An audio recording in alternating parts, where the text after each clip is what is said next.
Welcome back. Today we are going to be looking at a video by Glamour on why we should all be feminists and have celebrities tell us why we should be such. Because only celebrities and their immense celebrity power can truly convince people to do something. It worked out so damn well during the US presidential election, and then after with the whole telling the college electorate not to vote the way the people voted. Take it away, Jame Corden. We should all be feminists. Two quick questions. One, why should we all be feminists? And two, more importantly, were those t-shirts made by the same campaign that did the "This is what a feminist looks like," so a factory in Bangladesh where people were earning pittance? We teach girls to shrink themselves. To make themselves smaller. You haven't been paying much attention then, have you, if you believe this to be the case? In entertainment, we are taking away roles that were originally guys and then replacing them with girls because we want to create more girl role models in things like sci-fi. Even though that has been the case, there have been many for decades, going as far back as Alien and Terminator. And which places are teaching girls to be small? If this is the case at all, I would argue that if someone is doing that, that individual instance should be treated. Girls, women, by and large, are a protected class. Whether anyone wants to admit it or not, this is in fact the case. And people are spending a lot of time and effort elevating girls and empowering them. However, I would argue you don't need feminism for this. You just need to accept that equality exists and stop looking to tear other people down, because that's not very productive. We say to girls, you can have ambition, but not too much. You should aim to be successful, but not too successful. Otherwise, you will threaten the man. Are you sure that's what they're taught? Or is it perhaps that they are told not to try so hard because they set themselves up for failure? That says more about the people who are teaching or the parents than it does about the children. Most children in any case ignore their parents anyway, especially when they grow up and they go through that rebellious phase and do what they want, which then leads to the parent saying, "I made the mistakes and I don't want you to repeat them," to which the child will then simply go and make the mistake anyway. Where in society, and this question is directed to all of you, quote, celebrities, in your most virtuous of t-shirts, where in society are girls told not to try too hard because then they will be competing or threatening the man? Because I am female, I am expected to aspire to marriage. In the majority of communities, yes you are, but that also applies to men. In fact, marriage is incredibly common. It is expected that the majority of people in our particular countries will eventually choose to settle down. What is your point? Oh wait, I've just got it. It's expected that eventually a girl will choose to settle down and have children and become the stay-at-home mother, like most do. Whether they have a career around their home-related job is something else entirely. Nuclear family, after all. I am expected to make my life choices.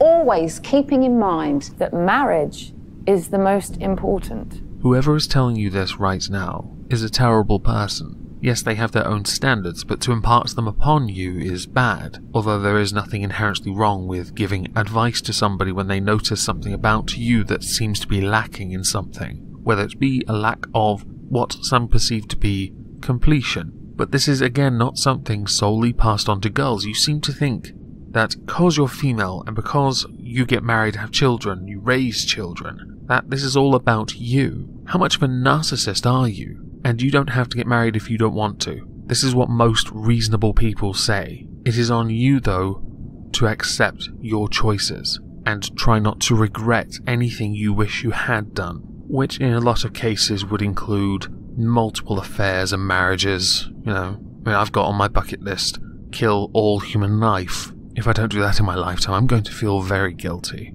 Oh, and don't think I haven't noticed that a couple of the celebrities on this list are either currently married or have been married multiple times. Are you sure you're the right people to be passing on this message? Because you don't have much of a leg to stand on.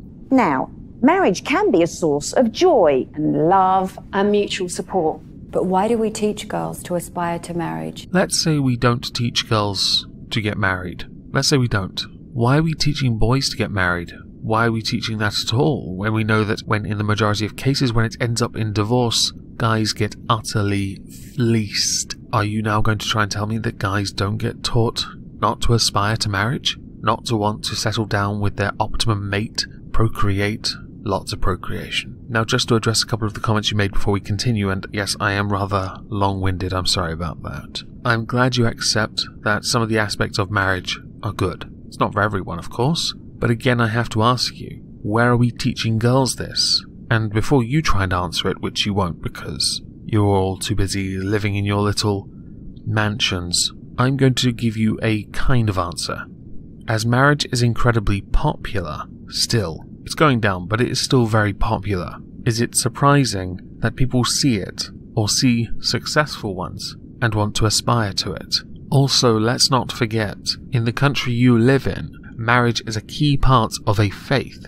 A very popular faith, most faiths in fact, but the faith that's dominant in that particular country. So why girls taught it? Well, I would argue that religion plays an ever so small part of it. But of course you can just say patriarchy, for short.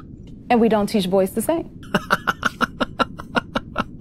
I promise, before I even recorded this, I didn't even see that. I did. Prove it. We raise girls to see each other as competitors. Not for jobs or accomplishments. Which I think can be a good thing. And this is where I think the arguments in this video lose any cohesion at all. You're arguing under the guise that girls are not taught to compete with men, but they are in so many different ways. Or the whole point of being competitive is removed entirely. Things like, I don't know, affirmative action, quotas. They take the competitive edge away by simply putting people there, whether they deserve to be there or not. So it sounds like you've got equality, but now you've realised it's not really equality because no one's earned it. We must now find something else to complain about to make it seem like it's still men's fault. You guys are unbelievable, especially when you consider how successful all of you are. But for the attention of men.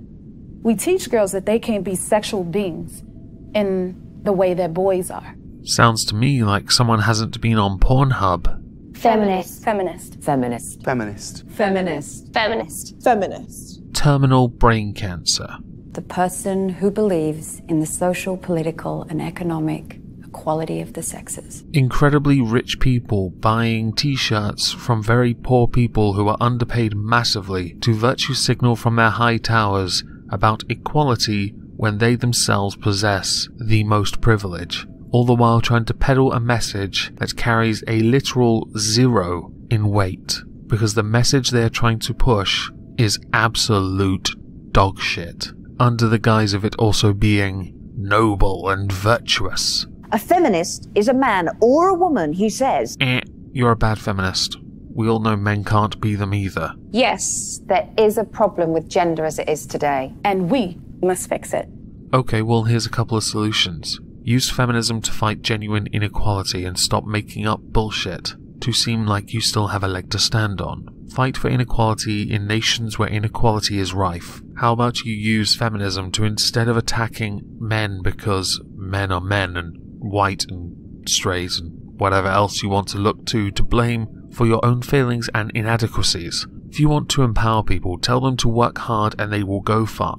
Don't say to them, you'll work hard, you might go far, but if a guy beats you, it's because of patriarchy. Earn what you get. Don't expect nor demand respect. Work hard, and you might amount to something. And if you end up getting married, then so be it. But don't think that in itself is some kind of hang-up to how you can or will or shall amount to something in your life, or as if it is somehow a negative to what you are worth. Thank you all for listening.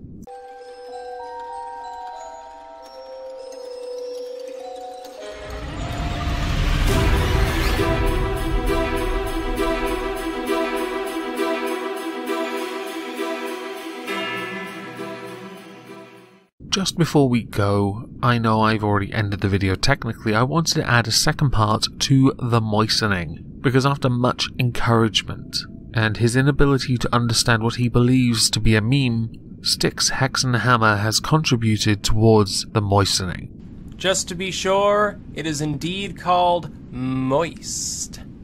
We also got an entry from Weeboo Jones. So I heard we were giving Omegon submissions now for a movement. I'd like to contribute to that, if that's alright. Here goes. moist. Or was it weeaboo? I'm sorry if I mispronounced that, but you are a woman and should just accept that I'm always right. Thank you both for your contributions. If you would like to contribute towards the moistening, all I ask of you is that you simply record yourself saying the word moist.